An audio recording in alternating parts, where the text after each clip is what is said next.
Baik,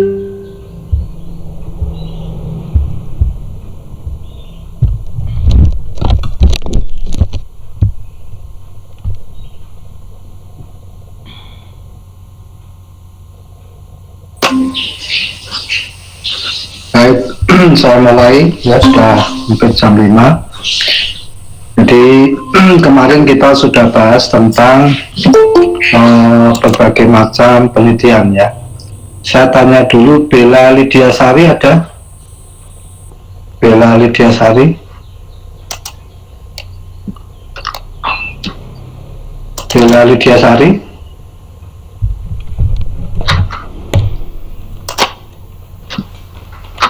Tidak ada?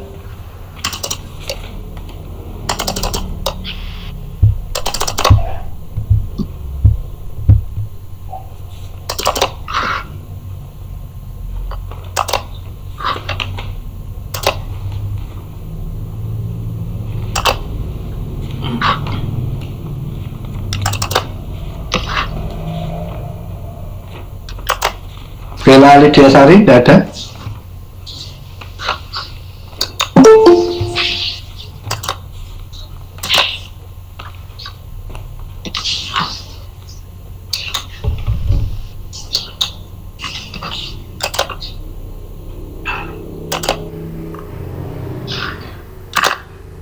Wisat Anggoro? Wisat Anggoro? Hadir, Pak. Videonya dihidupkan ya? Videonya dihidupkan, kuliah dihidupkan semua. Nenda tak remove, kalau nggak hidup tak remove. Rival? Rival? Hadir ya. Dihidupin videonya sambil tak absen. Kemudian Aulia Rahma. Aulia Rahma?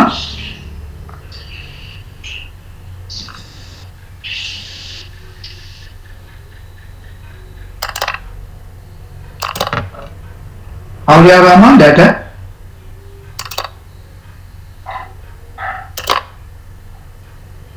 Kemudian Satria Yuda. Satria Yuda? Ya, dihidupin, baru 4 ya. Kemarin sampai mana? Wisat Anggoro yang sudah saya jelaskan kemarin. Apa? Sampai apa kemarin? Sampai metodologi, sampai ini Pak, data kualitatif kualitatif sama kombinasi, Pak. Sudah, kombinasi sudah saya jelaskan. Sudah, Pak. Sampai mana apa itu? Penelitian kombinasi apa? Ada berapa macam? Bisa.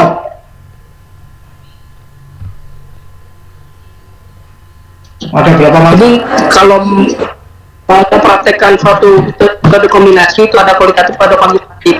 Jadi dua cara itu dipakai dan ataupun digabungkan, Pak. Terus di dalam penelitian kuantitatif tahapannya apa aja?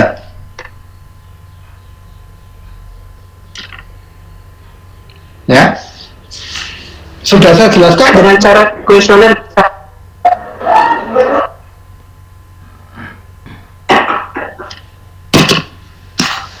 tahapan untuk kuantitatif prosedurnya gimana?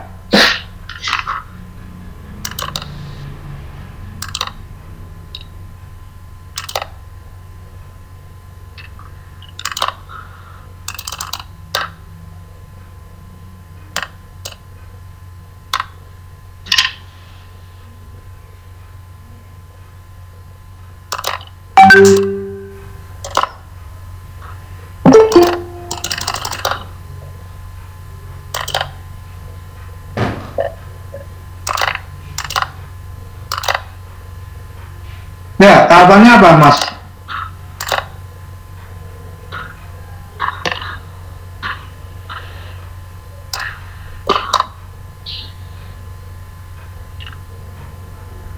Ya, Aksan, Rifai.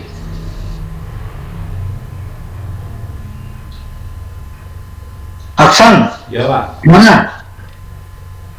Tahapan di dalam penelitian kuantitatif apa? Ye.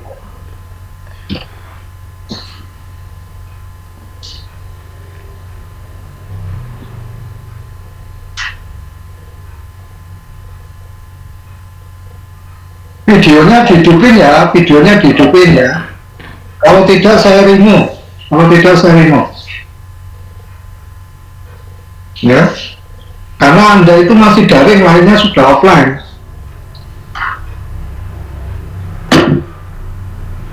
Yo, tahapannya apa kemarin? Sudah belum dijelaskan? Ya,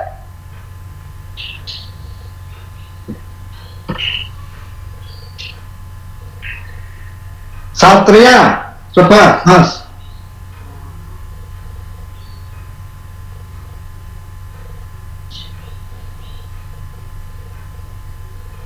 Tahapan kemarin sudah saya jelaskan belum? Untuk pendekatan kuantitatif, tahapannya apa? Eksperimen sama survei. Tahapannya belum. Dari latar belakang itu sudah dijelaskan belum? Oh, itu belum, Pak. Ya, sudah belum ya?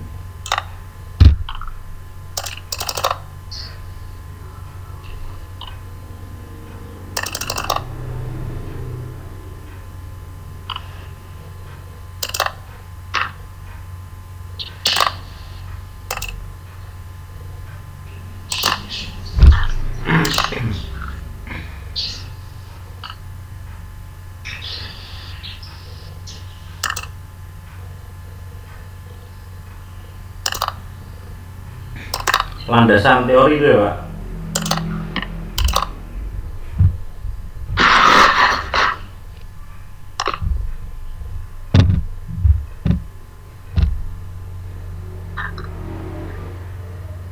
Mulai dari landasan teori itu ya, Pak. Terus Saya nganu ke latar belakang itu sudah belum? masalah Ya, itu sudah. sudah, Pak. Sudah ya. Saya buka catatan. Ya coba ini saya ini kelihatan nggak? Slide saya kelihatan nggak? Kelihatan, Pak. Kelihatan slide-nya? Kelihatan. Kelihatan nggak?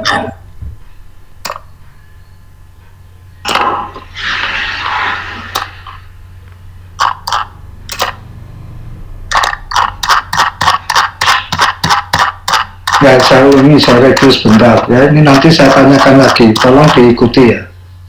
Karena yang kelas pagi sudah offline, ini kan masih online.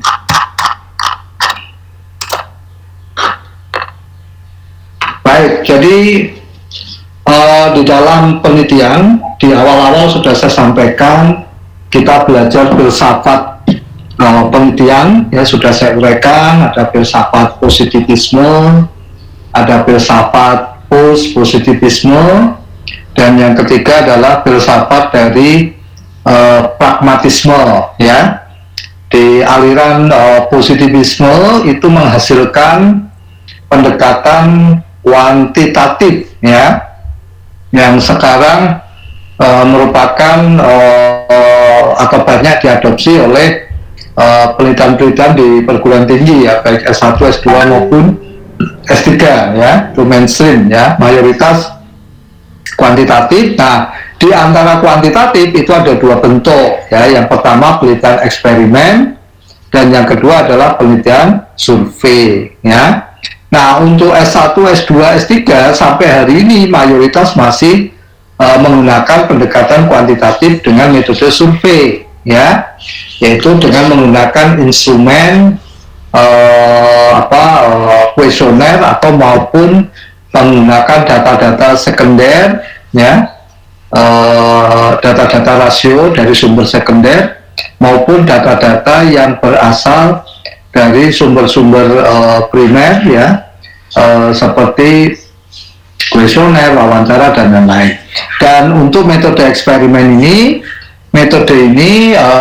mencoba untuk memberikan perlakuan ya, memberikan perlakuan atau treatment ya, satu kelompok ya diberikan treatment, yang lain tidak. Kemudian kita ingin tahu perbedaan-perbedaan yang ada antara kelompok yang diberi perlakuan dan yang tidak. Nah, itu ada perbedaan atau tidak, itu namanya pendekatan eksperimen ya. Bisa satu perlakuan, satu tidak diberi perlakuan, atau mungkin beberapa ya. Lalu biasanya kita bandingkan.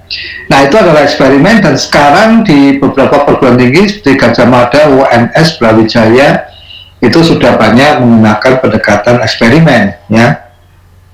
Kemudian di dalam pendekatan kualitatif itu ada beberapa metode, ya, etnografi, grounded theory, case study, phenomenological, narrative research, ya. Dari sekian pendekatan kualitatif, yang paling relevan dengan pendekatan di manajemen atau akuntansi adalah pendekatan studi kasus, ya, atau case study, ya. Kemudian yang ketiga, dari madhab atau paradigma pragmatisme itu menghasilkan konsep metode mixed methods, ya, atau metode kombinasi, di mana di dalam metode mixed methods atau kombinasi itu kita berbicara tentang bagaimana melakukan penelitian dengan dua pendekatan, baik itu kuantitatif maupun kualitatif, ya. Bisa dimulai dari kuantitatif dulu baru kualitatif, bisa dimulai dari kualitatif dulu baru kuantitatif, bisa berurutan maupun bisa dilakukan bersamaan, ya. Jadi kalau kita mau melakukan penelitian kombinasi antara penelitian kuantitatif dan kualitatif secara berurutan, maksudnya misalnya kita meneliti penelitian kuantitatif dulu, setelah selesai baru kita tindak lanjuti penelitian kualitatif, atau kita melakukan penelitian kualitatif dulu, setelah selesai baru kita lanjutkan dengan penelitian kuantitatif. Nah, itu nanti yang muncul konsep yang explanatory dan exploratory. Kalau explanatory, kuantitatif dulu baru kualitatif. Kalau exploratory itu dari kualitatif baru kuantitatif, ya. Lalu bisa jadi peneliti melakukan penelitian kombinasi dua-duanya antara kuantitatif dan kualitatif itu secara bersamaan, ya, tidak bertahap, tapi langsung dilakukan baik kuantitatif maupun kualitatif itu secara bersamaan, ya. Nah, ada dua pendekatan, triangulation dan embedded, ya. Nah, nanti kita bisa lihat mana di antara penelitian yang dilakukan bersama, mana yang dominan, apakah kualitatifnya yang dominan, kuannya tidak, atau sebaliknya kuantitatifnya yang dominan, atau kualitatifnya yang tidak dominan, ya. Jadi itu adalah tiga pendekatan di dalam penelitian, ya. Nah, kemarin sudah saya jelaskan tentang kuantitatif, ya. Bagaimana kalau kita, karena Anda ya nanti di skripsi pasti akan banyak menggunakan pendekatan kuantitatif, ya, maka beberapa yang perlu dilakukan dalam penelitian kuantitatif atau tahapannya. Yang pertama, kita harus menemukan dulu masalah penelitian, ya, masalah penelitian, ya, masalah penelitian itu harus kita munculkan, ya, dan kita sampaikan di bab 1, ya. Jadi di situ mencakup, ya, latar belakang, ya, dari fenomena atau latar belakang ketika kita akan melakukan penelitian, apakah ada yang urgent, apakah ada yang penting. Di dalam kita melakukan penelitian itu, kita nanti berusaha mengidentifikasi masalah, menentukan batasan masalah, ya. Kita harus menentukan problem statement, pernyataan masalah, kita harus menampilkan masalah penelitian sampai nanti kita membuat rumusan masalahnya. Itu biasanya di bab 1 atau di tahap awal, ya, di dalam kita melakukan riset kuantitatif. Jadi mau bentuknya skripsi, mau bentuknya disertasi, tesis, atau mungkin bentuknya penelitian-penelitian di luar penelitian akademik, kalau kita sudah menentukan, ya, bahwa nanti yang mau kita pakai adalah pendekatan kuantitatif, ya, maka di tahapan awal, ya, ketika kita nanti menyusun sebuah laporan begitu, maka yang pertama kita harus menampilkan latar belakang masalah tadi, ya. Jadi harus menampilkan identifikasi masalah, ya, atau pernyataan masalah penelitian, sampai nanti kita membuat rumusan masalah, ya. Itu di tahap 1. Nanti bagaimana kita menemukan masalah penelitian setelah ini saya jelaskan, ya. Kemudian setelah itu baru menyusun teori, ya. Teori ini bukan asal nyomot saja, ya. Jadi teori ini digunakan untuk memperkuat, ya, di dalam peneliti itu menyelesaikan masalah penelitian yang sudah dirumuskan di bab 1, ya. Jadi di dalam sebenarnya kita bisa mengambil dari 3 sumber, ya. Yang pertama dari fenomena bisnis lapangan atau sering kita sebut dengan istilah fenomena gap, ya. Kemudian yang kedua dari riset gap, dan yang ketiga dari teori gap, ya. Jadi sumber kita menemukan masalah itu bisa dari tadi ketiganya. Kalau untuk S1 antara fenomena gap dan riset gap bisa. Untuk S2 itu harus di riset gap, ya, penekanannya. Kalau S3 dia harus di dalam menyusun itu ketika menemukan masalah penelitian berbasis dari riset gap atau teori gap. Itu untuk S3, ya. Kalau S1 fenomena gap saja kadang-kala sudah cukup, tapi kalau mau menampilkan adanya riset gap juga tidak masalah, ya. Nah, jadi 3 sumber itulah sebagai dasar para peneliti untuk menemukan atau mengidentifikasi masalah, ya. Kemudian apa kegunaan teori di sini, ya. Nah, di dalam bab 2, ya, di dalam penelitian kuantitatif itu kegunaan teori ini untuk membantu para peneliti mengembangkan state of the art, ya. Apa tuh state of the art, ya? Jadi membantu peneliti untuk menemukan, ya, atau mendeskripsikan perkembangan teori maupun variabel-variabel yang diteliti, ya. Karena misalnya kita bicara tentang kepemimpinan spiritual. Kepemimpinan spiritual itu awal-awal mulai muncul itu di tahun 2005, ya. Ketika si orang yang namanya Fry Sethusi Sedilo itu dia mempublikasikan tulisan-tulisan atau konsep tentang kepemimpinan spiritual itu di jurnal Leadership Quarterly di tahun 2005. Jadi kalau Anda baca jurnal internasional yang namanya Leadership Quarterly, ya, itu di tahun 2005 banyak sekali tulisan-tulisan atau penelitian-penelitian tentang konsep baru yang namanya kepemimpinan spiritual. Nah, sehingga ketika kita ingin meneliti misalnya terkait dengan variabel kepemimpinan spiritual, ya, maka kita harus mulai menggali asal-muasal teori dari variabel kita itu dari tahun berapa muncul, ya. Jadi munculnya itu ada di tahun berapa, gitu, ya. Misalnya kepemimpinan spiritual, kalau Anda mau meneliti tentang kepemimpinan spiritual, ya, maka itu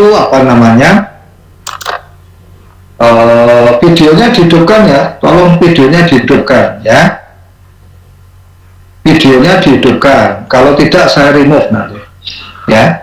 Jadi ketika nanti Anda ingin meneliti, ya, tentang kepemimpinan spiritual, ya, maka Anda harus menemukan ketika membahas di bab 2, ya, kajian pustaka atau landasan teori kepemimpinan spiritual. Nah, itu harus Anda uraikan dari pertama kali teori itu berkembang, gitu kan, ya. Harus tahu teori kepemimpinan spiritual itu berkembangnya di tahun berapa. Oh, di tahun 2005. Siapa penelitinya? Oh, Fry, ya, Fry Sethusi Sedilo. Oke, buka jurnal-jurnalnya Fry. Nah, di situ kita tahu apa definisinya, ya, apa dimensi-dimensinya, atau mungkin sampai pada tataran indikator yang dibangun oleh si Fry tadi, ya. Nah, jadi itu terus Anda dari 2005 kemudian Anda searching, ya, hasil-hasil penelitian di tahun-tahun berikutnya sampai yang sekarang tahun 2021, ya, sampai tahun 2021 itu ada nggak penelitian yang masih membahas terkait dengan kepemimpinan spiritual, gitu ya. Nah, ini yang namanya tadi yang disebut apa? State of the art, ya. Tolong perhatikan ya. Nanti Anda akan saya konfirmasi pemahaman Anda yang saya jelaskan ini. Jadi kita harus menampilkan itu perkembangannya, konsepnya itu kayak apa, definisinya mau berubah nggak, dimensinya mau perluasan nggak dari konsep yang pertama, ya. Lalu siapa saja yang pernah melakukan penelitian, ya, siapa yang pernah melakukan penelitian selain Fry, ya, selain Fry siapa saja sih yang pernah melakukan penelitian tentang kebenaran spiritual, bagaimana hasilnya, dengan variabel apa saja mereka lakukan, hasilnya kayak apa. Nah, itulah yang ada di bab 2, ya. Jadi bab 2 itu bukan tempelan, ambil, ya. Jadi mahasiswa saya itu wah, kalau mau ambil dari Google itu jelas kelihatan, ya.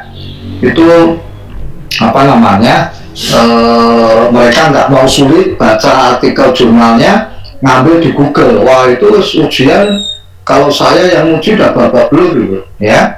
Jadi mahasiswa itu bukan masalah dari penelitian, ya, tetapi di situ ada karakter-karakter yang dibangun dalam sebuah pendidikan di ekonomi musula, ya. Ada integritasnya, ya, ada ketekunannya, ya, ada kejujurannya. Nah, itu penting, ya. Itu menyangkut karakter. Jadi nanti di bab landasan teori itu ada apa namanya? Ada kegunaannya yang urgent, ya. Sangat-sangat urgent sekali, ya.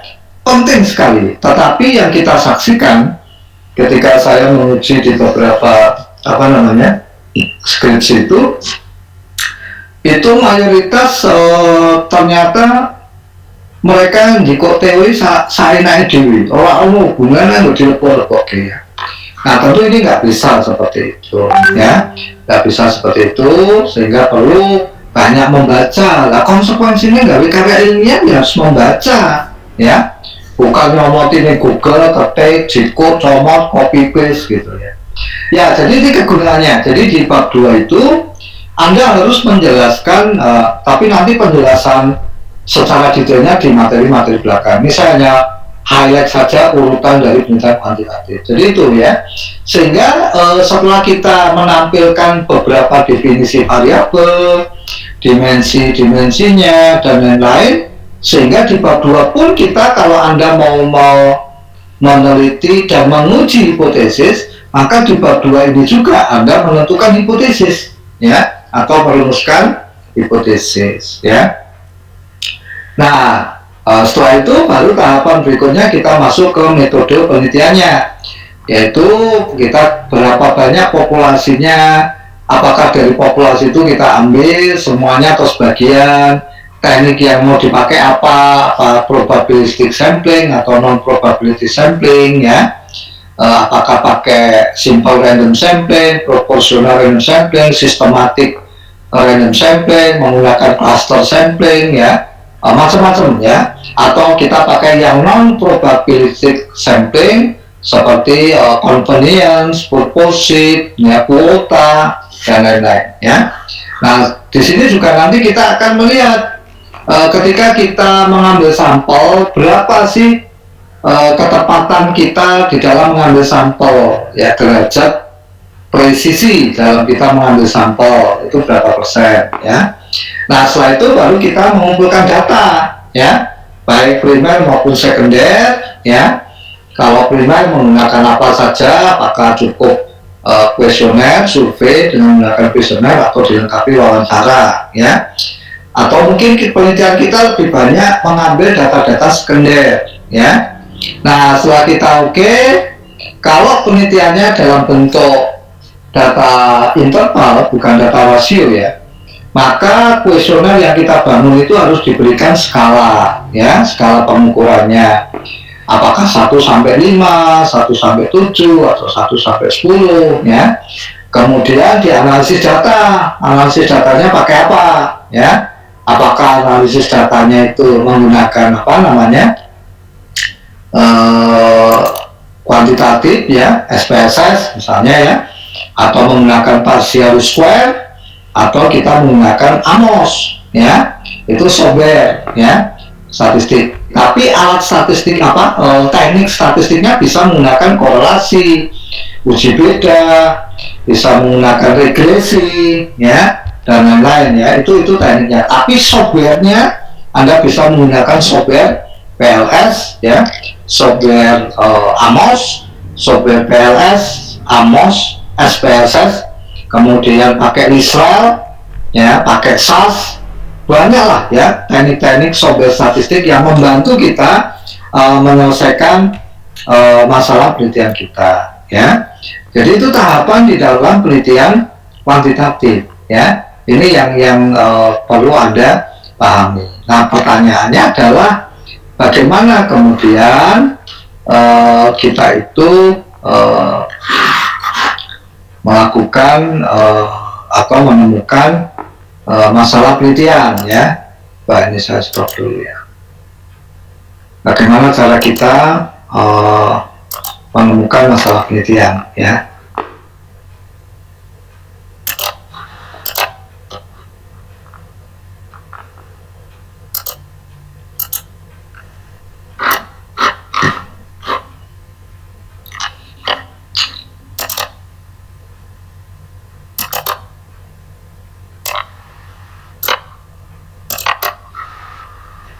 Kelihatan nggak Mas ini? Kelihatan, ya? Kelihatan, Pak. Membangun masalah penelitian. Ya, yang ini, ya, slide ini, ya.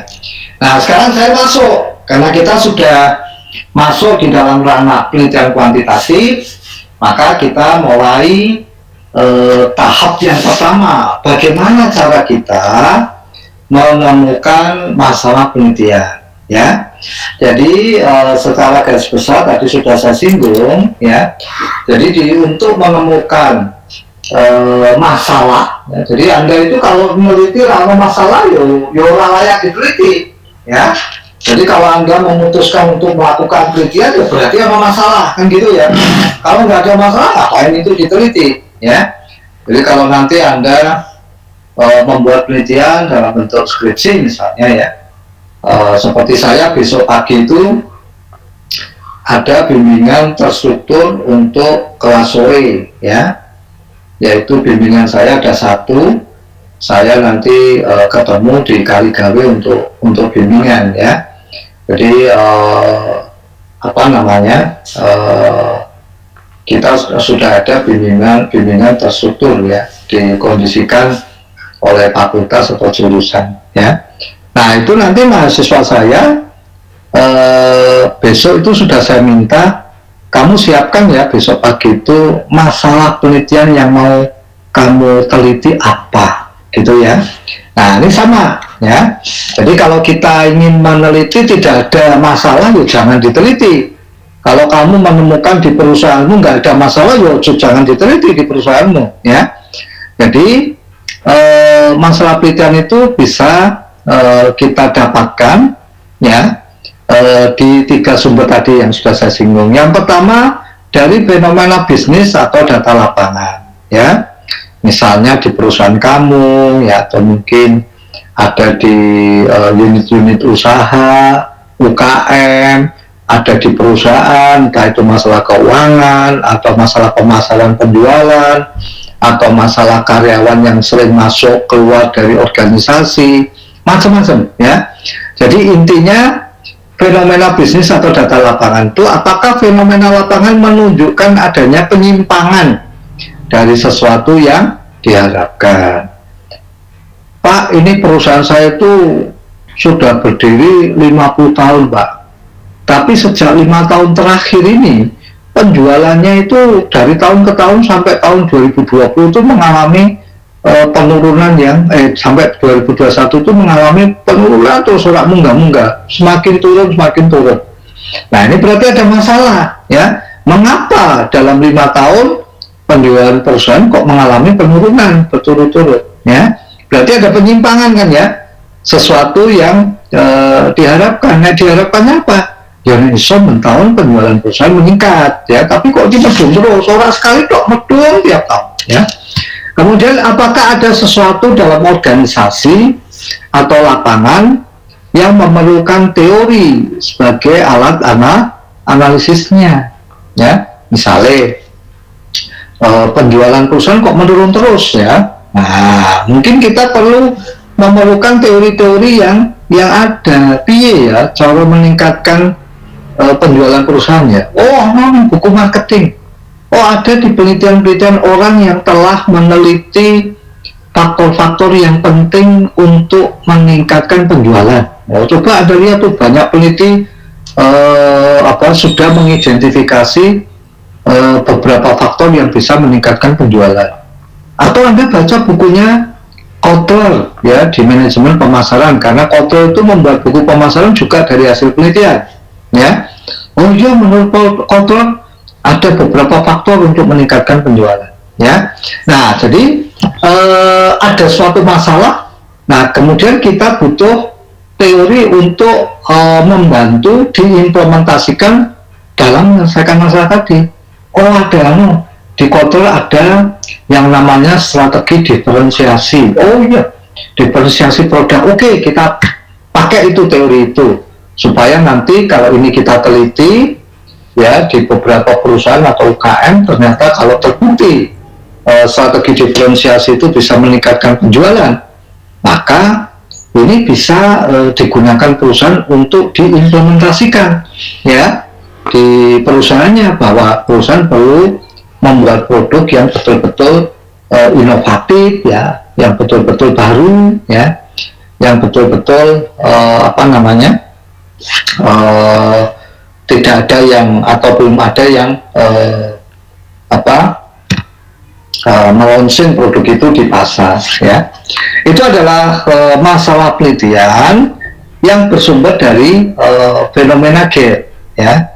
Soal penelitian yang bersumber dari fenomena gap, ya. Kemudian yang kedua, ya, Pak, saya mau melakukan penelitian dan saya tidak menggunakan dasar fenomena, Pak. Loh, kamu mau pakai apa? Saya pakai yang kedua, apa? Riset gap. Oke. Kalau Anda menggunakan pendekatan yang kedua atau yang kita kenal dengan riset gap, ya, maka Anda harus banyak membaca. Mengapa? Karena riset gap itu, ya, kita bisa peroleh kalau kita membaca, ya, semakin banyak kita membaca penelitian-penelitian yang sudah dilakukan oleh orang lain, ya. Jadi semakin kita banyak membaca penelitian-penelitian yang dihasilkan orang lain, yang biasanya dipublikasikan di dalam jurnal internasional maupun jurnal nasional, ya. Nah, itu kita bisa baca, ya. Mahasiswa mahasiswa saya semester kemarin metodologi ada 3 kelas, ya. Itu kemarin saya saya ajarin bagaimana mencari hasil-hasil penelitian di jurnal-jurnal internasional tanpa bayar, gratis, ya. Mereka tak ajarin download artikel jurnal internasional, ya. Dan tidak dalam waktu yang lama mereka sudah bisa mendownload artikel-artikel yang nanti sebagai dasar dia membuat tugas akhirnya, ya, skripsi atau apapun, ya. Jadi kita harus banyak membaca. Nah, membacanya adanya di jurnal, ya, jurnal-jurnal misalnya seperti ini, ya. Ini kelihatan nggak? Sudah ganti belum slide-nya? Sudah, Pak. Ya, sudah, Pak. Ini adalah contoh, ya. Ini ada contoh peneliti, ya, yang meneliti dengan judul The Impact of Social Capital on Competitive Advantage, ya, pengaruh modal sosial terhadap keunggulan bersaing, ya, di mana ada variabel mediasi yang digunakan, yaitu pembelajaran kolektif dan kapasitas serap, ya. Nah, ini adalah judulnya, ya. Nah, orang ini meneliti, ya, dari mana ya argumentasinya dia, atau masalah penelitiannya itu ada di mana, ya, atau mengapa dia melakukan penelitian itu, ya. Nah, di sini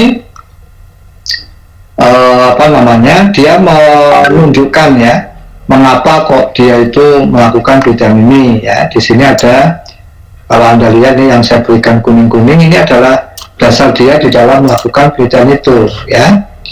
Ya, linking with other unit and working with other network form to identify competence gap. Jadi ada competence gap, ya, and to seek technological and managerial knowledge which may allow them to acquire knowledge that is lacking, ya. Nah, ini dia berangkat melakukan penelitian itu, ini dasarnya dari ini loh, ya. Jadi, however, to the best of our knowledge, there has as yet been no study. Nah, ini ya, dia bilang ini udah studi yang memfokuskan pada isu yang terkait hubungan networking di dalam manajemen pengetahuan, ya, dan pembelajaran kolektif, ya. Nah, ini dasar dia. Kenapa kok saya meneliti ini? Ini alasan dia, ya. Nah, ini kemudian di sini di literatur review kita akan menjelaskan konsepnya, ya, variabelnya. Jadi di bab 2 ini kita menjelaskan apa sih social capital. Maka kita menjelaskan di sini social capital adalah, ya, berbagai macam penelitian yang sudah dilakukan oleh orang lain terkait dengan social capital, ya. Demikian juga variabel collective learning, ya, dan lain-lain, ya. Nah, sehingga nanti model yang dia bangun, ya, di dalam penelitian ini, ya, setelah ini, jadi di bab 2 itu Anda menjelaskan definisi konsepnya secara detail dari masing-masing variabel. Baru ini kita bisa merumuskan hipotesis, ya. Jadi hipotesis itu tidak ujuk-ujuk, hipotesisnya dibangun setelah Anda memaparkan berbagai konsep dan penelitian-penelitian yang sudah dilakukan oleh orang lain, ya, sehingga itu sebagai dasar dengan merumuskan hipotesis, ya. Nah, bentuk gambarnya seperti apa? Nah, seperti ini, ya, ini modelnya penelitian ini, ya. Nah, dengan membaca itu, dengan membaca artikel di jurnal itu, kita akan dapatkan variasi-variasi penelitian yang telah dilakukan oleh orang lain, ya. Ini kegunaannya kita membaca jurnal untuk menemukan riset gap, ya, atau gap di dalam, atau kesenjangan di dalam penelitian, ya. Nanti akan saya jelaskan apa itu riset gap itu, ya. Jadi ini dasarnya itu, ya. Dengan kita membaca banyak model-model ini, kita bisa membangun model baru, ya, untuk penelitian kita, ya. Nah, ini adalah contoh, ya,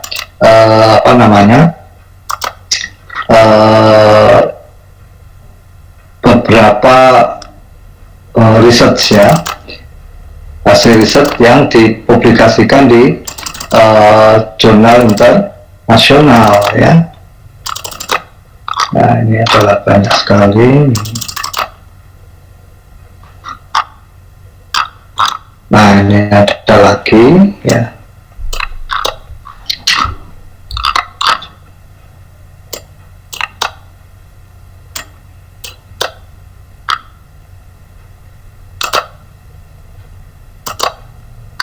Nah, ini ada lagi, ya.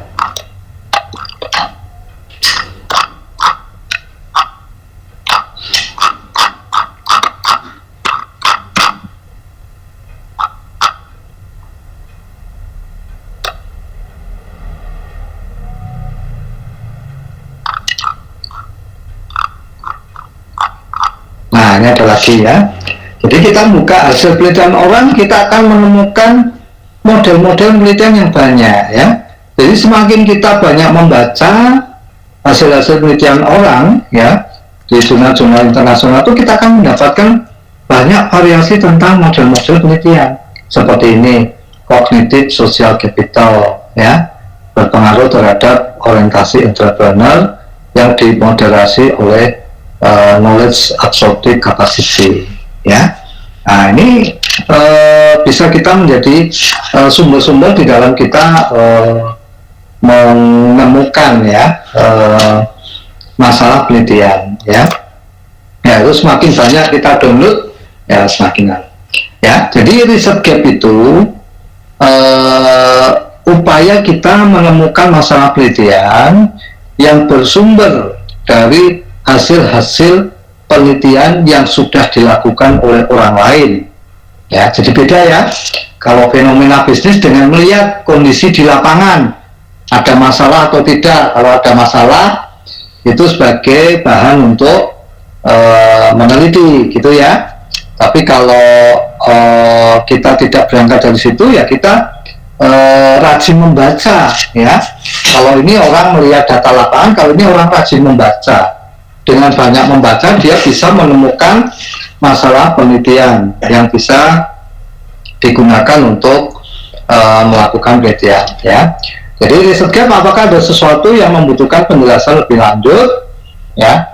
Kemudian yang kedua, apakah ada sesuatu yang belum berhasil dibuktikan? Adakah sesuatu yang bersifat saling kontradiktif ya? Jadi riset gap itu nanti akan saya jelaskan ya. Ada 5 bentuk ya, tetapi Anda bisa pilih dari 5 itu salah satu yang paling mudah ditemukan ya.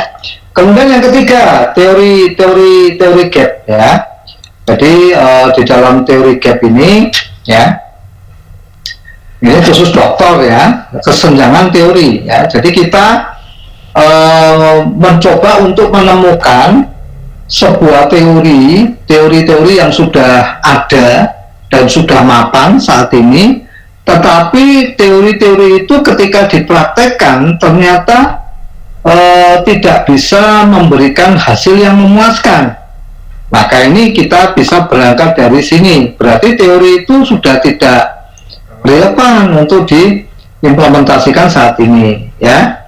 Nah, jadi Anda perlu menemukan teori baru ya, atau memperbaiki teori yang lama dengan teori yang baru, supaya nanti teori yang baru itu mungkin kalau dipraktekkan bisa menghasilkan atau bermanfaat bagi organisasi ya. Nah ini contoh ya. Nah kemudian dari 3 tadi sumber, Anda bisa cari masalah dari fenomena lapangan, bisa cari dari riset gap, bisa dari teori gap. Dari 3 inilah kita bisa menemukan yang kita sebut dengan rumusan masalah ya. Misalnya terjadi penurunan penjualan yang berkepanjangan di tahun 2010 atau 2021 lah sekarang ya. Ini 2021 ya. Kemudian rumusan masalah penelitiannya adalah ya,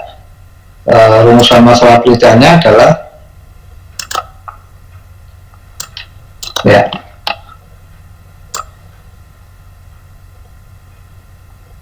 Ya. Mengapa terjadi penurunan penjualan? Nah, ini namanya rumusan masalah penelitian. Ya. Bagaimana menghindari penurunan penjualan?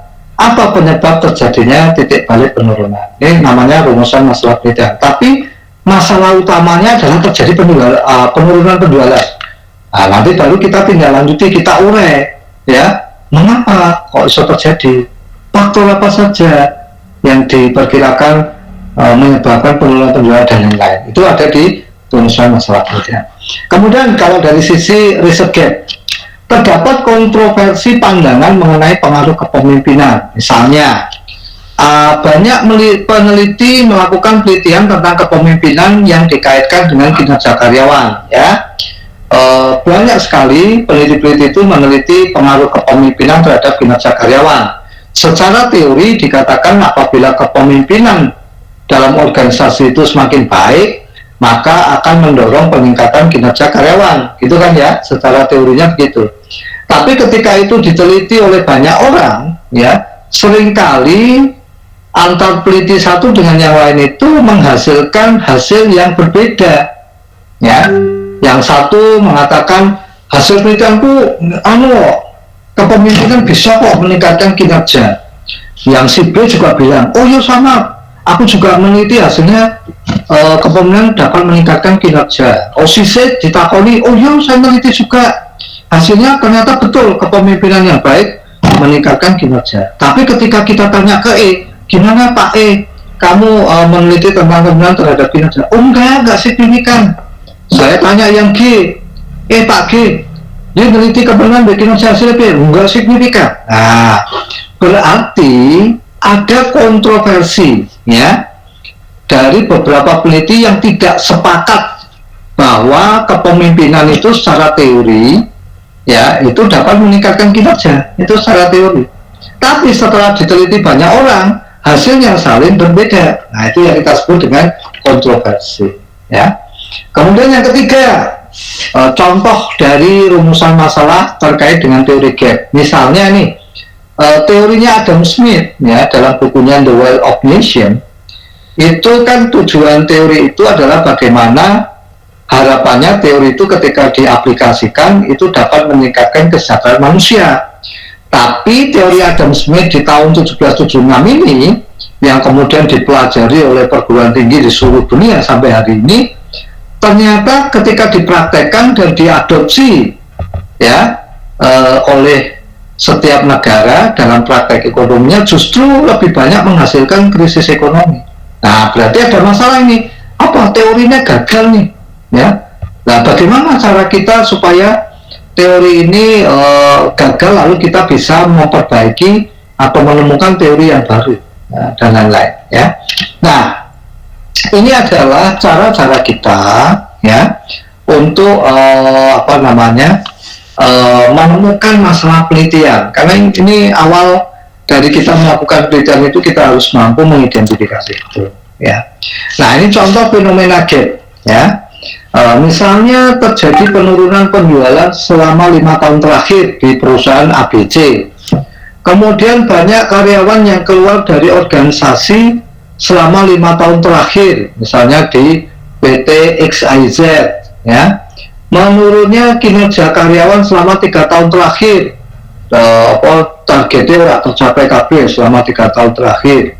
Menurunnya kinerja pemasaran selama 5 tahun terakhir, waduh, market share bukannya bertambah, tiap tahun tergerus, ya, banyak konsumennya pindah ke produk lain atau perusahaan lain. Banyaknya karyawan yang tidak bersedia bekerja lembur tanpa dibayar organisasi. Nah, ini masalah. Artinya di perusahaan itu atau di organisasi itu tidak ada OCB, ya. Artinya orang yang mau berperan perilaku ekstra tanpa harus dibayar organisasi. Berarti masih sedikit orang mau kayak gitu. Banyaknya konsumen yang berpindah ke produk lain selama 3 tahun terakhir. Nah, ini adalah pengamatan yang bisa Anda peroleh dari perusahaan atau data lapangan atau data bisnis. Tentu, ya, kalimat penurunan penjualan, banyaknya karyawan ini harus didukung dengan data kuantitatif. Nah, itu kadang-kadang mahasiswa itu menyebut ada fenomena gap tetapi tidak mencantumkan data penjualan 5 tahun terakhir kayak apa, misalnya dari tahun 2015, 2016, 2017, 2018, 2019, 2020 kayak apa, penjualannya berapa miliar. Nah, nanti di situ kelihatan, ya, dari tahun ke tahun menurun atau tidak, ya.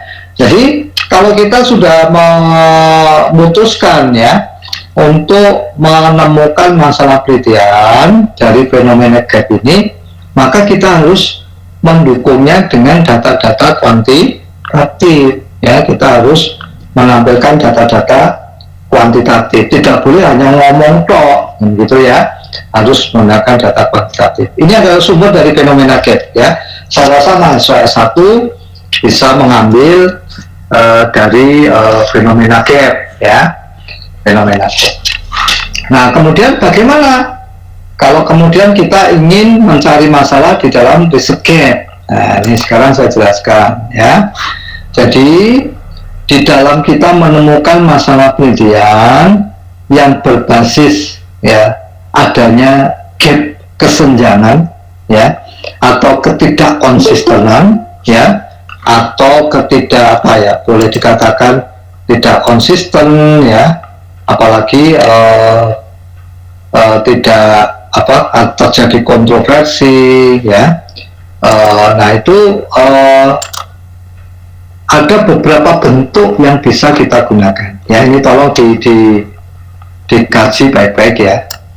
Jadi ini sebagai sumber nanti ketika Anda betul-betul nanti menyusun sebuah riset itu tidak harus dalam bentuk skripsi ya. Kalau Anda di konsultan penelitian dan lain-lain pun Anda harus bisa berangkat dari sini ya. Misalnya lembaga-lembaga seperti Indef, punyanya Risa Ramli gitu kan ya, punyanya Didi Rabini. Nah itu mereka melakukan kajian-kajian begini riset gap ya, melakukan kajian riset yang berangkatnya dari riset gap. Nah ada 5, tapi saya akan gunakan 3 dulu saja ya. Jadi yang pertama, kita bisa menemukan masalah penelitian itu ya dari ini ya, riset gap yang tipe pertama ya. Atau ini terlalu berat ya untuk S1, saya pilihkan yang lebih gampang ya. Jadi di sini nah ini contoh yang kedua. Jadi ketika kita membaca hasil-hasil penelitian orang lain ya, kemudian mereka merumuskan hipotesis ya, seperti artikel yang tadi saya sampaikan tadi ya, mereka membuat hipotesis, setelah diuji ternyata hipotesisnya itu tidak didukung atau hipotesisnya itu tidak terbukti ya. Maka kalau kita membaca hasil-hasil penelitian kemudian menemukan ya bahwa ada hipotesis-hipotesis yang dirumuskan oleh peneliti, tetapi ketika dihitung dengan metode statistik, ternyata hipotesisnya itu gagal diterima ya. Nah ini tipe riset gap yang menurut saya paling gampang, ini tipe kedua ya. Maka Anda nanti kalau mau menggunakan riset gap, Anda bisa cari di sini ya. Dari mana Pak kita bisa menemukan itu ya? Kita baca artikel ya. Nah artikel ini kita lihatnya ada di mana? Saya menemukan riset gapnya dari mana Pak? Ya ini dibaca di bab statistiknya ini. Nah, ya. Ketika di statistik ini kita tahu nanti apakah mereka mampu membuktikan hipotesis atau tidak ya. Akan nanti di sini akan dianalisis ya. Nah ini di sini kita bisa tahu ya apakah hasil penelitian ini, nah ini signifikan atau tidak. H2 can be corroborated ya. Kemudian H1 lagi, nah ini ya, therefore only possible to accept partially H1 nya diterima. Nah ini kita bisa kebetulan dapatnya adalah hasilnya signifikan semua ya hasilnya. Nah mungkin ada kita menemukan yang lain. Nah di sini nih ada artikel lain ya. Kita kalau pengen tahu gagal atau tidak dilihat dari nilai statistiknya ini. Nah kita lihat ya H1 ya. Nah ini di sini H1 ya. H1 itu adalah we find ya, ini saya kasih ya, we find positive and significant relationship for the influence of social capital on collective learning. Nah ini kita tidak ada masalah, hasilnya signifikan kok ya. Ini namanya bukan gap ya, hasilnya signifikan ya. Kemudian yang kedua,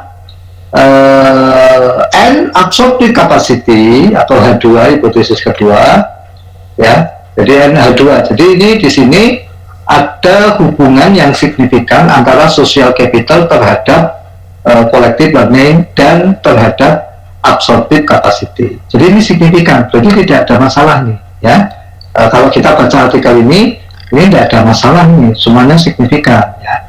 Kemudian kita lihat nih yang H3 ya, H3 mana nih? Oh langsung H4 ini ya.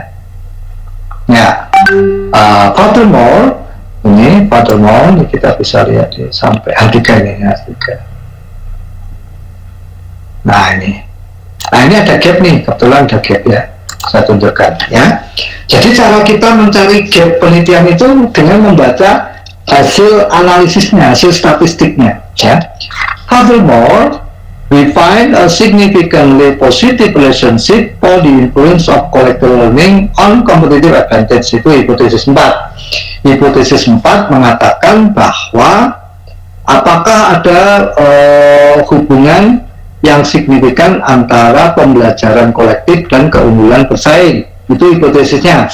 Ternyata di sini hubungannya signifikan ya, dilihat dari nilai p-value-nya itu lebih dari 0,00 nilai probability-nya p-nya ini kurang dari 5% ya. Di sini 0,001, padahal setiap penelitian sosial itu kita menggunakan alpha 5% atau sigma 5%. Dan absorptive capacity berpengaruh jadi gini, dan collective learning itu berpengaruh juga terhadap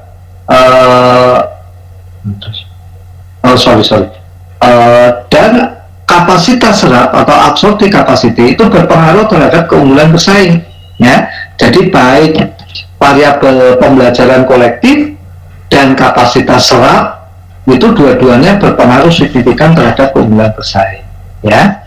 Makanya di sini dikatakan therefore it can be confirmed ya, that from collective learning and absorptive capacity respectively positively dan seterusnya. Nah ini sekarang saya melihat ada nggak yang tidak signifikan? Ada ini. Gimana tidak signifikannya ya? Ini mulai ini H3 ya. Hipotesis H3 bahwa keunggulan bersaing ya tidak dipengaruhi oleh modal sosial ya, is not significantly influenced by the social capital ya. Ternyata di sini keunggulan H3, keunggulan bersaing ya tidak tidak berpengaruh signifikan atau tidak dipengaruhi signifikan oleh modal sosial. Nah inilah yang kita sebut dengan research gap tipe yang kedua tadi. Kenapa? Ada yang gagal membuktikan ya. Si peneliti ini siapa ini? Si peneliti namanya si siapa ini?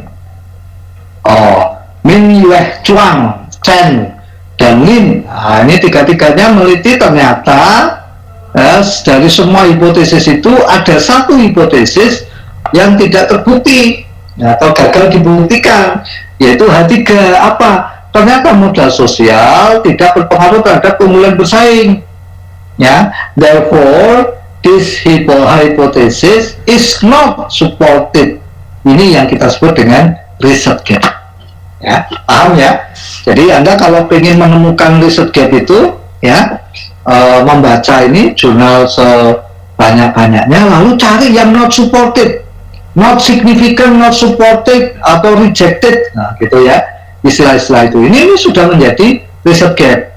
H3 ini gagal dibuktikan, maka ini bisa menjadi research gap ya. Paham ya? Jadi cara kita untuk menemukan research gap itu dengan cara mencari artikel sebanyak-banyaknya, lalu kita cari di bab di bab 4 ya, atau di hasil analisisnya statistik itu dilihat, diceki H1 ini P, oh signifikan, H2 ini P, oh signifikan, H3 ini P, ya, dicek ya.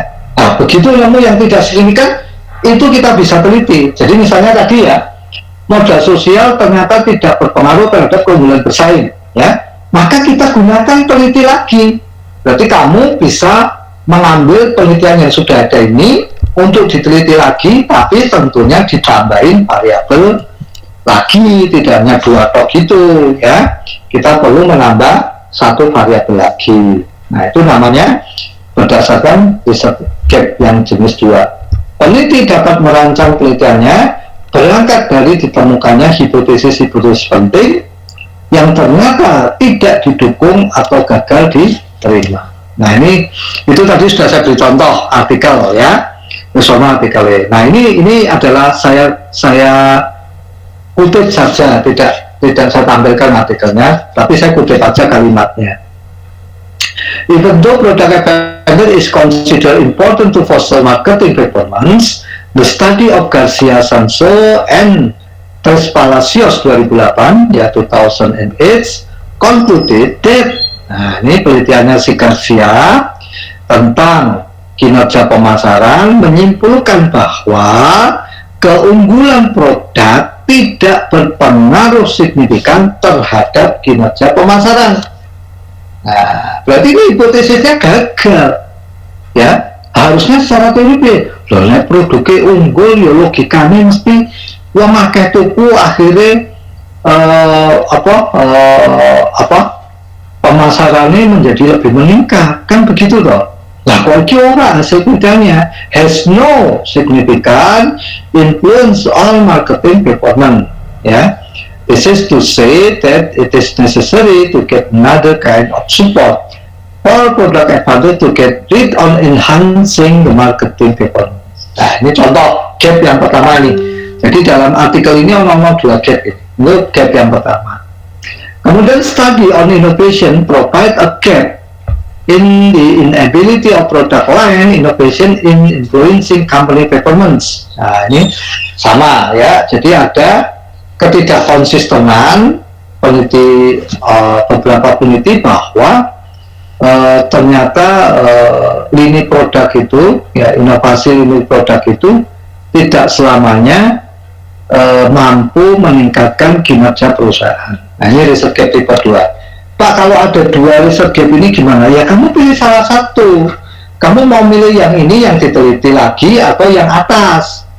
Nah, misalnya Pak, saya mau ambil yang, misalnya Anda, Pak, saya mau ambil yang ini aja Pak, riset gap yang ini aja, keunggulan produk dengan kinerja pemasaran. Ya sudah, Anda buat teliti variabelnya keunggulan produk, sebelah kanan kinerja pemasaran, nanti tinggal ditambah satu variabel lagi. Nah, itu kan cara kita menemukan masalah penelitian. Jadi orang geragapan ini ya untuk mencari itu. Kemudian yang kedua ya, saya bahas sampai yang kedua ini dulu ya. Yang kedua adalah riset gap jenis 3 ya. Understanding the characteristic of effective salespeople has been a long-standing goal of managers and researchers. Ini kalimat pengantar ya.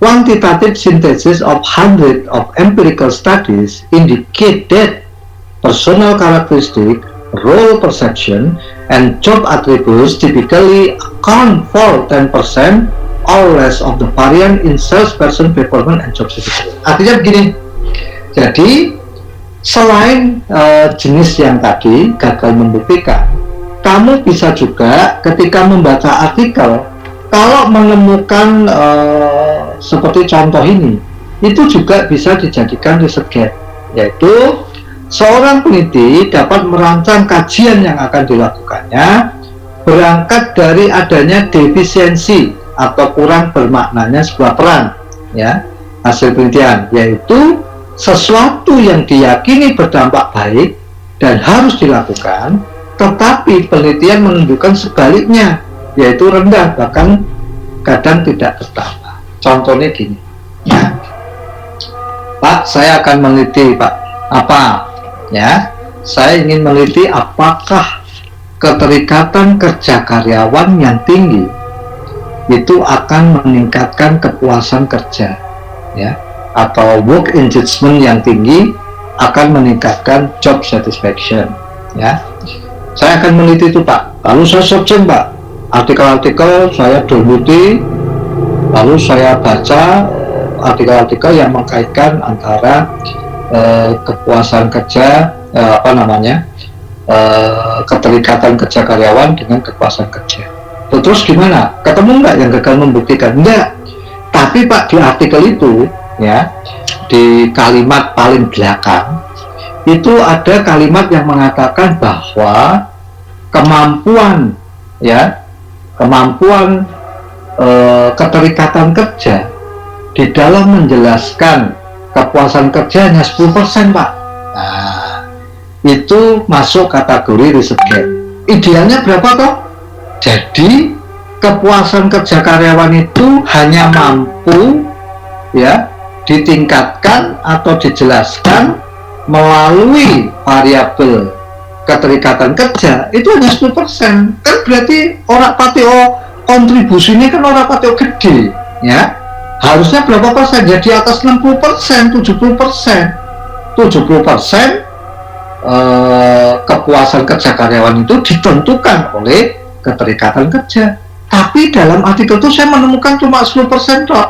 Nah, itulah yang disebut dengan risk gap yang tipe 3. Jadi Anda bisa meneliti lagi nih ya antara tadi variabel yang kita gunakan keterikatan kerja dengan kepuasan kerja diteliti kembali, tambahi satu variabel itu sudah bisa diteliti. Atau dalam artikel ini ternyata 3 variabel yaitu karakteristik personal, persepsi peran, dan atribut pekerjaan, 3 variabel ternyata hanya mampu menjelaskan 10% atau kurang dari kinerja penjualan dan kepuasan kerja. Kebangetan loh ya, 3 variabel ternyata hanya mampu menjelaskan 10% dari kinerja penjualan atau kepuasan kerja. Nah, ini adalah 2 bentuk ya dari risk gap yang ada ya. Jadi kita menemukan relatif sangat kecil ya.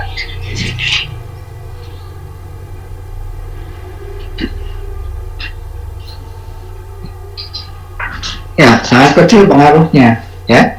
Nah, kalau Anda kesulitan mencari hipotesis yang gagal, nah cari di mana Pak saya harus mendapatkan kemampuan menjelaskannya 10%. Ya tadi sama di analisis ya. Di analisis statistik itu kita bisa tahu ya. Kita bisa tahu nanti di situ dilihat dari apanya. Bisa Anda masih ingat ketika Anda belajar statistik ya, ada yang kita sebut dengan nilai koefisien determinasi ya, atau sering disimbolkan dengan R-square ya. Jadi dengan R-square itu ya, dengan R-square itu kita bisa tahu ya, biasanya tadi sama di hasil statistik tadi dengan urut K pasti nanti akan muncul simbol R kuadrat. R kuadratnya piro? 0,70, berarti tinggi. Nah, R kuadratnya kecil 0,10 atau 10%, berarti rendah. Nah, itu kamu bisa gunakan sebagai risk gap untuk diteliti kembali ya di dalam penelitian itu ya. Jadi itu adalah cara kita ya untuk menemukan masalah penelitian ya. Jadi bisa aja dari jurnal ya, kita bisa cari ya, misalnya searching lagi ya, misalnya ini artikel tentang nah ini saya dapat artikel lagi tentang nah ini kita selalu mencari risk gap-nya di mana? Cari di bab ini, di bab apa? Bab hasil ya, yang berupa nilai-nilai statistiknya. Nah ini kan kita dapat nih, ini kan hitung-hitungan statistik nih, ada t-value-nya ya. Nih, nah kita tahu nih hipotesisnya terbukti atau tidak. Ini kita bisa tahu nih ya. A1 ditolak atau diterima, A2 ditolak atau diterima. Ini kita bisa tahu di sini ya. Nah ini kita bisa tahu ya. Nah kita juga di discussion-nya juga muncul ya. Nah ini ya, jadi kita bisa melihat hasil-hasil. Nah ini R-square, nah ini ya. Nah ini coba Anda lihat nih ya, R-square-nya berapa ini? 35,6%. Ini termasuk kecil ya. Jadi ini kecil ini R-square-nya. Nah makanya untuk mendapatkan risk gap jenis 3, Anda bisa melihat hasil statistik ini ketemu nih. Saya dapat contoh ini ya, R kuadratnya atau R-square-nya 0,378. Maknanya apa ini di sini?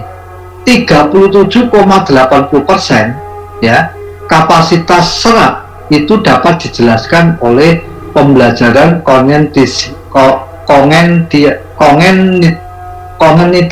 ya, congenital learning.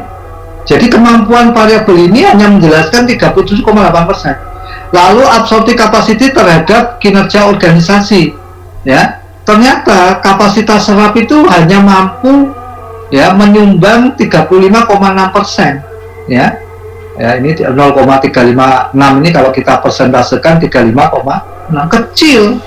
Kalau menurut saya ini masih kecil, bisa menjadi sebuah riset gap, ya. Nah, Anda bisa teliti ini lagi, cuma engkau ditambahi satu variabel lagi, ya. Oh, saya meneliti ini kenapa? Anda meneliti ini kenapa? Karena hasil di penelitian sebelumnya kemampuan menjelaskannya masih rendah. Mau saya teliti kembali nih variabel ini, saya tambahi satu variabel lagi, ya. Nah, itu adalah contoh bagaimana kita itu bisa menemukan masalah penelitian, ya.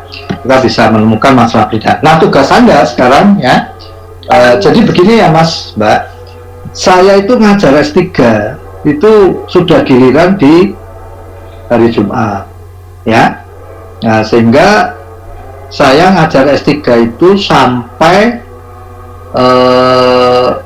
ini kan saya sudah ngajar pertemuan kedua, ketiga. Jadi kira-kira bulan April minggu pertama, ya, itu sebelum Lebaran, ya. Sebelum Lebaran itu saya sudah selesai ngajar S3. Jadi kalau bisa di luar waktu Sabtu ada enggak? Kan saya masih hutang satu ini, ya. Kalau tidak ya Sabtu depan saya buat 2 sesi, ya, jam 5 sampai jam 6:04, ya. Jam 5 syukur saya mulai jam 5 kurang 14 lah, nanti yang terlambat bisa nyusul, ya. Terus nanti istirahat, sholat dulu, kita lanjutkan lagi satu sesi, ya. Kalau tidak ada hari lain, ya. Kalau ada hari lain, tolong saya diberikan informasi, ya. Jadi kemarin saya kan 01 tuh, ya, karena nggak sempat ngabari karena saya langsung ngajar S3, ya. Jadi itu barangkali ada pertanyaan nggak tentang ini. Tugas Anda adalah mencari artikel, ya, boleh dalam bahasa Indonesia maupun dalam bahasa Inggris yang memiliki riset gap salah satu ya, salah satu bentuk dari yang sudah saya jelaskan tadi. Nanti dipresentasikan Sabtu depan, ya, Sabtu depan. Ini penting sekali cara kita menemukan masalah penelitian. Ini baru 2 riset gap loh, ya. Saya nanti minggu depan saya tambahkan satu lagi untuk menemukan masalah penelitian, ya. Salah satu aja, cari artikel kayak saya tadi toh. Nah, nanti mana itu square-nya kecil ini Pak, ya, di artikel ini tunjukkan itu kecil, ya. Ini sudah absen di SIM belum? Belum Pak. Nah, kalau absen di SIM ya sudah saya setting, ya. Silakan kalau ada pertanyaan, ya. Kalau tidak ada silakan, sisa waktu yang sebentar lagi ini Anda cari searching di Google Scholar, ya. Paling mudah searchingnya di Google Scholar, ketik aja Google Scholar, ketik variabel yang Anda cari. Misalnya saya pengen leadership, kalau dalam bahasa Inggris ya nanti artikelnya banyak juga dalam bahasa Inggris, ya, jangan hanya Indonesia, ya. Materi PPT-nya boleh di-share Pak? Nanti kalau sudah selesai topiknya baru saya share, Oh gitu, ya. Iya. Nanti setelah topiknya selesai baru saya share, ya, ganti topik yang lain, gitu ya Mas, ya. Iya. Jadi setelah selesai saya jelaskan baru saya share, gitu. Oke, saya rasa itu, ya. Sisa sedikit waktu Anda gunakan untuk searching, mencari artikel itu. Kita lanjutkan Sabtu depan. Tapi kalau Anda ada perubahan hari-hari di luar Sabtu, segera konfirmasikan ke saya, kecuali hari Selasa malam dan Jumat malam saya ngajar S2 dan S3, gitu ya. Di luar hari itu kalau Anda selain Sabtu Anda mau tawarkan ke saya silakan, ya. Assalamualaikum warahmatullahi wabarakatuh. Tolong diisi SIM-nya. Itu menentukan ada ujian atau tidak, ya. Baik, Pak. Ya. Terima kasih. Assalamualaikum. Pak Syukur. Terima kasih Pak. Bentar, saya absen dulu nih. Andrian, bentar. Hadir Pak. Bentar, saya. Mau tutup, saya.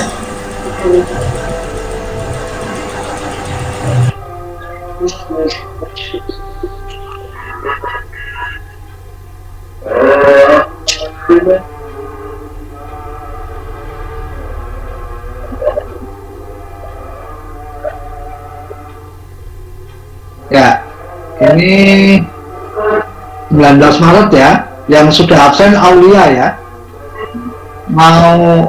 Maulana ada? Maulana? Tidak ada ya. Andrian. Hah? Ada. Andrian ada? Ada Pak. Aulia.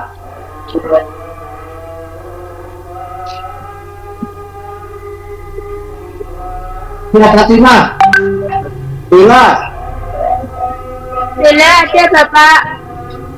Pasya Rahma. Pasya. Nurul Isa. Ada ya Nurul ya. Reval. Hadir Pak. Asanur. Hadir Pak, hadir. Asanur. Ya. Tirta Kusuma. Muhammad Rafli. Hadir Pak. Alessandro. Satria. Hadir Pak. Isat. Hadir Pak. Ya, ini saya simpan ya untuk bukti. Tirta tadi ada Pak. Siapa? Tirta. Tirta. Ya. Tirta. Ya, segera absen di SIM ya. Ini baru Ya Pak, bisa Pak. Aulia Rahma yang sudah itu.